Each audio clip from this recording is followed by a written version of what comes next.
Today, we're looking at a blue ink by Sailor, June Bride Something Blue. Hi, I'm Adam, and I'm an ink guy.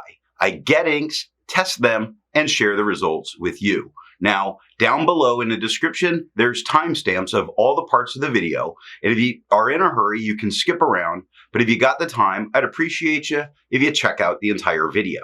You can also follow me over on Instagram, and if you're new here and like ink reviews, I would invite you to subscribe.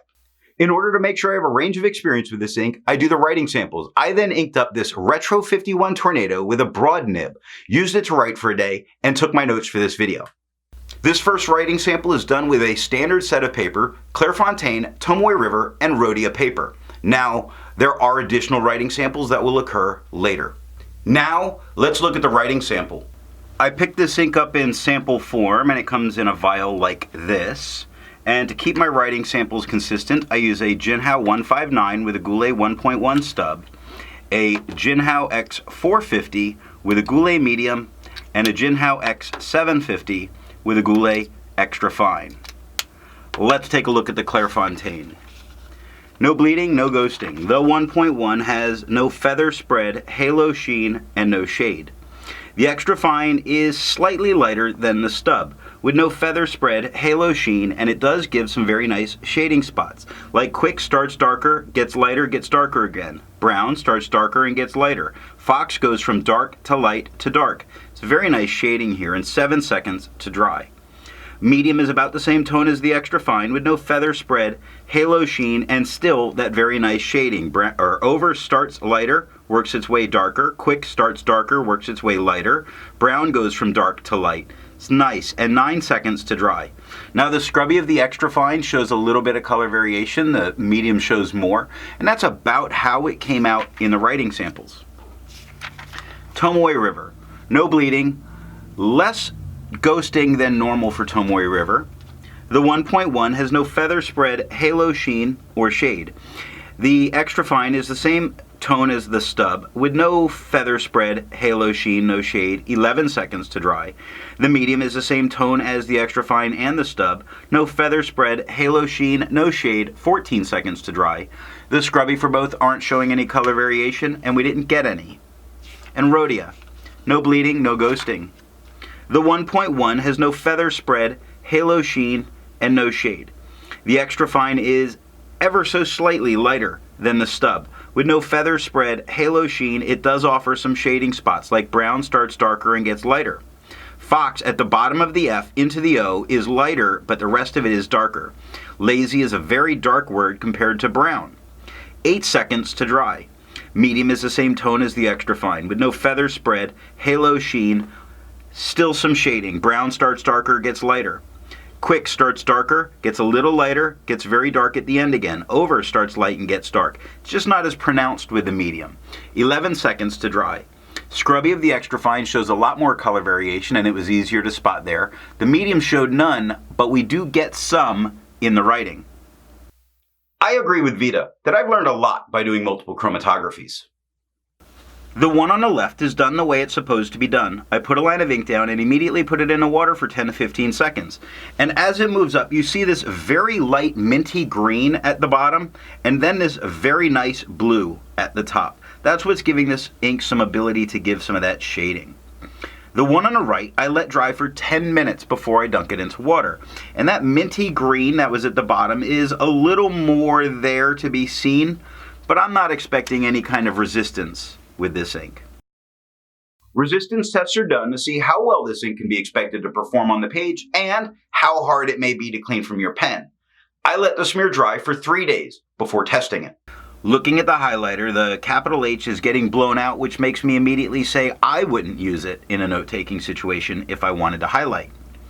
Now, water is lifting most of this ink off the page. If you look at the left edge of what's going on, you start to see the white of the paper just coming through. It should be all that you need because that's only a drop sitting for 30 seconds. If it wasn't, pen flush is certainly doing a bit more. You see a lot more of the white of the paper coming through, so at nothing, pen flush is all you should need. Now, bleach is completely obliterating. It's a 1/3 bleach solution, but there's no need to use that to get this out of your pen. For the inks I've tested, I have found an average viscosity of 2.5, with a realm of normal being from 2.1 to 2.9. Now I'm going to link the video that shows how I do my testing and calculations. Sailor's June Bride Something Blue has a viscosity of 1.33, making this a very, very wet ink. For the inks I've tested, I have found an average dry time of 17 seconds, with a realm of normal being from 13 to 21 seconds. I find this by using my writing samples that were done on Clairfontaine, Tomoe River, and Rhodia paper. Sailor's June Bride Something Blue has an average dry time of 10 seconds, so despite it being so very wet, its dry time is still very fast. Instead of finding inks that look like Sailor's June Bride Something Blue, I would prefer to find an ink that complements its color on the page. And I wanted a nice magenta, and I went with Krishna's Azealia. The second writing sample is done on yellow Rhodia, white lines, and black and red paper. Here we see yellow Rhodia paper, and it was the minty green in the chromatography that really made me want to see this on yellow paper. What kind of tone change do we get? Well, we get an entirely different color. This is definitely a turquoise color. All the way through, it changes it from that very light pale blue to a very nice turquoise. Just be aware in professional settings that that could happen. Black and red notebooks. No bleeding, no ghosting. The 1.1 has no feather spread, halo sheen, and no shade. The extra fine is the same tone as the stub, with no feather spread, halo sheen, and no shade, 6 seconds to dry. Medium is darker than the extra fine or stub, with no feather spread, halo sheen, no shade, 8 seconds to dry. The scrubby for the extra fine does show a little bit of color variation left to right, although we're not getting it. The medium shows none, and we got none. Last up is white lines. Now, white lines on the extra fine did kind of okay.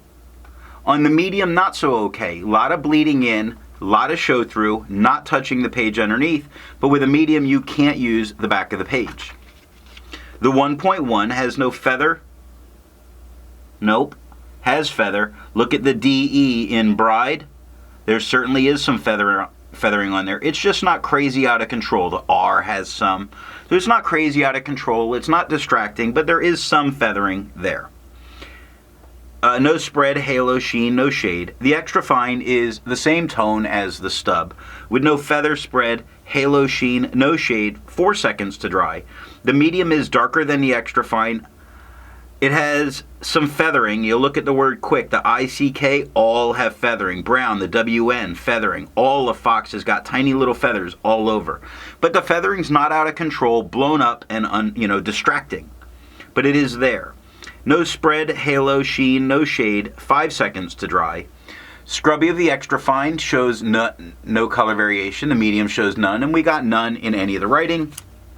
And that is all that I have for the writing samples. So what do I think of Sailor's June Bride Something Blue? This is a nice pale blue that, while it doesn't tend to fall in my normal blues that I would go for, the thing with this name is it does make me think about my late wife, which makes me smile a bit. And for that very reason, I can see getting a bottle of this ink, and it is on my to-buy list. This, like many Sailor inks, is absolutely enjoyable to use. So what nib and pen give the best writing experience with this ink? Without a doubt, a wet stub to get those nice thicker lines that get a bit of a flourish with this, especially with its name. It really brings out the color that it has to offer and its cool feeling. If you've made it this far, and according to my analytics, 50% of you aren't, and you enjoyed it, give me a thumbs up.